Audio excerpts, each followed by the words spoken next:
Savage, GladrapChannel, here with the one and only Michelle Preston. Welcome. Hi, how you doing? So we're really happy to have her here today. She's got a world title fight in Argentina in about 4 days, and that's for the IBF Junior Bantamweight? Yeah, so junior bantamweight or super flyweight is called in some sanctioning bodies. So.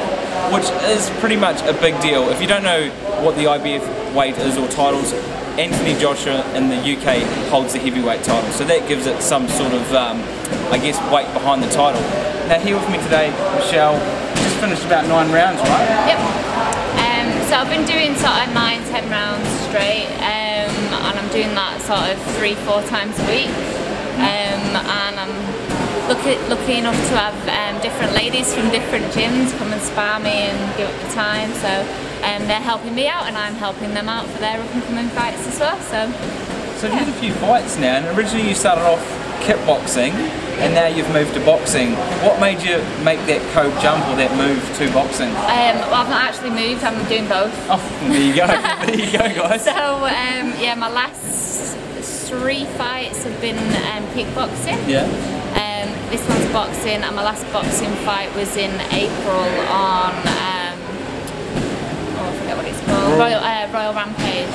Yeah, and that was against an American girl. It was like world ranked. So that's actually what got me back in the top 5 in the IBF. So one of the questions we asked Baby Nancy last week was that transition from kickboxing to boxing, with obviously your weight light on the front for kickboxing, and in boxing you plant your front foot. Yeah. How do you make that mindset shift when you go to kickboxing? How do you do it? It's not the transition from boxing to kickboxing for me. From kickboxing to boxing is harder, and I found like when I'm boxing sparring, I'll go to knee. Like I'll never go to kick, but I'll go to knee. So it's just that switching that little bit off. But I've always been more hands even in my kickboxing, so I think that's just made it a little bit easier. Having said that, it's a completely different sport and different movement patterns, so you've got to drill it. And saying that you've done the you are doing kickboxing and boxing, would you ever give MMA a shot? Oh, my husband would probably divorce me. yeah, he'd probably be like, yep, see you later. And I'd either do one of 2 things. I'd either be real stubborn and never tap out, or I'd be like, yep, that's me, I'm done. So, yeah. And saying that, is he a big, obviously, supporter of fighting, kickboxing, boxing? Does he come along to a lot of the events as well? Yeah, he comes to all my fights. And actually, he's never really that nervous, but I think he knows how hard to train, so he doesn't really need to be. Yeah, it's a good job he is so supportive. I don't think I could manage everything the way I do.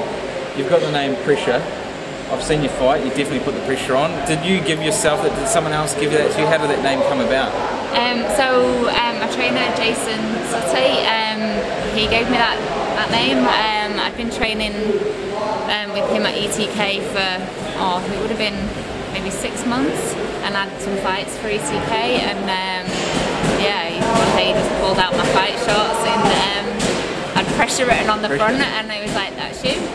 So I've had that fight name since. So with, obviously you train under the tutelage of Jason Sutty, now you're boxing with other coaches. I mean, how do you place yourself around all the gyms? Oh, so I train out of ETK with Jason, and then I train with Simon at Goodfellas in the morning. I've worked full time as well. So I work on Eden Terrace, and Simon's gym's just down the road. So I train with Simon in the morning, go to work, and then train at ATK in the evenings. And then in prep for this fight, I've been just getting sparring where I can get sparring, where these girls that'll give me the time and will give me the rounds, really. Is work okay with the occasional black eye or scratch across the head? Yeah, they've seen it all: black eyes, swollen faces, broken hands, and they often come and watch me fight. They buy tables at the events and come and support me, so they're really good. That's awesome. Yeah. So what got you started? You've got a bit of a UK accent, so you raised there, and where did it all begin? So I when I was 14, I worked in a takeaway shop after school and weekends, and the owner was a Scouse Greek guy, and his mate did Thai boxing, and I went to watch him fight and thought, that was awesome, I want to go. And so I did. And actually my first 5 kick fights were against boys when I was 14.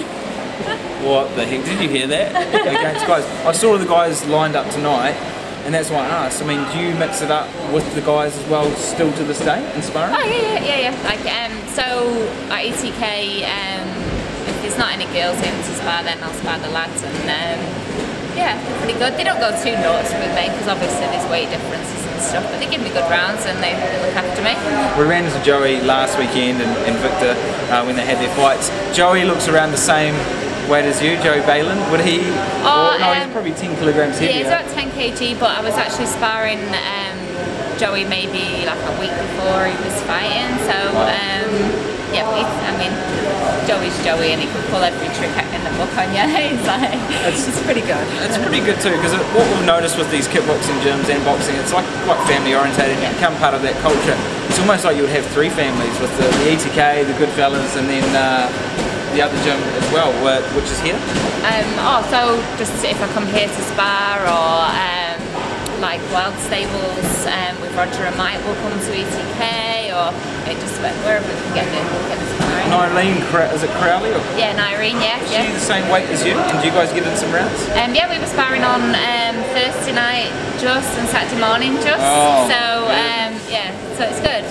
Well, that's the thing, you're so well known on the scene, and with you being who you are, you've gone around and come that sparring in, so I think as well it's helping other people out when they've got fights coming up, and it's reciprocal. So you know, if they're helping you out when you've got something coming up, you should give them the time to help them out. Otherwise, it's a one-way street, and it's not, you know. So, how are you feeling about this world title? I mean, this is not your first world title shot. You did fight her 4 years back. Yep. Yeah, so I fought her 4 years ago. I think I overtrained a little bit last time. I was just that split second off the whole fight. Having said that, I got headbutted twice in that fight.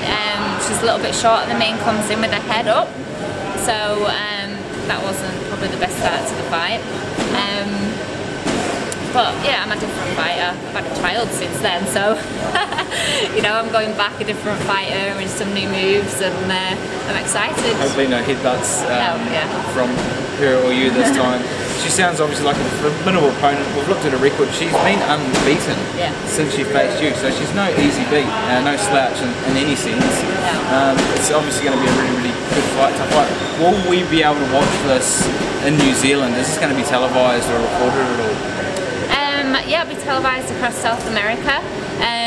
So what I said to the guys was I'll get the streaming link and post it on my Facebook page so people can actually watch it. Awesome. And I've got all my sisters and family in the UK that are all obviously itching to watch it as well. So we just go to your Facebook page to Michelle Preston, and I'll put the link up on there. So. Do you have an Instagram or Twitter, or you want other people to follow? You're not into that? I have enough to do without doing that as well. Look, some fighters are pushing their brand and always trying to get things on board. So we always ask just to find out if you want people to follow or get behind you. But I think being who you are, you've got a massive fan base already. It's funny because it's only in probably April when I had that last boxing fight. Just before that, I actually got my fight page up on Facebook. I've been fighting since I was 14, and I'm just now going to fit a fight page on Facebook. So. In saying that, we're obviously here at Shane Cameron's gym. We've got a big fight soon with Joseph Parker. Yep. Who's your money on, and how do you think that's going to go down? Obviously you'd be silly not to put your money on Parker, given all the fights that he's had and the way he's developed. But you can't write this other guy off either. But I mean, everybody's questioning whether he's a good opponent for him and if he's had his day and all that stuff. But yeah, I think it's going to be a knockout either one way or the other. I don't think he'll go to points. Well, as you know, you said it quite well, you can never underestimate an opponent. You've probably gone into fights where one of your shots change anything and their shots change anything. Would you say this fight in Argentina, the opponent that you fought, would she be your hardest fight? Who has been your hardest fight today? In boxing, boxing. It was actually a Japanese girl who fought for an WBA title in Japan a few years ago, and I cannot remember her name. But she hit me in the first round, and I remember thinking, shit, I don't want to have another one of them. she really hit hard, eh? But I survived it. So, but yeah, she was probably the hardest puncher. But in terms of busyness, Debora's pretty up there. She's pretty busy. In kickboxing, who's been your toughest challenge? Kickboxing.